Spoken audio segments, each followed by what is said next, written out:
સમાચાર સુરતથી કે જ્યાં શહેરના મેયર સહિતના પદાધિકારીઓની આજે વરણી થશે અને વરણી પહેલા ભાજપનું આંતરિક રાજકારણ ગરમાયું છે। જૂના જોગીઓની વરણી થાય છે કે નવા ચહેરાઓને મળે છે સ્થાન, તેના ઉપર સૌની નજર ટકેલી છે। તો સુરત મનપાને આ વખતે મળશે મહિલા મેયર। મેયર પદની રેસમાં માયાબેન માવાણીનું નામ સૌથી વધારે મોખરે છે। તો મેયર પદ માટે ઉર્વશી પટેલ, નેન્સી શાહ, પ્રતિભા દેસાઈ અને કાવ્યા પટેલનું નામ પણ ચર્ચામાં છે। તો સ્થાયી સમિતિના ચેરમેન તરીકે રાજન પટેલની ફરીથી વરણી થવાની ચર્ચાઓ થઈ રહી છે।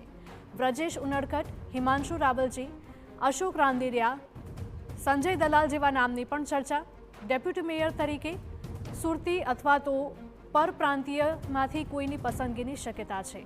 શાસક પક્ષ નેતા પદે પણ પરપ્રાંતના વ્યક્તિની પસંદગી થઈ શકે।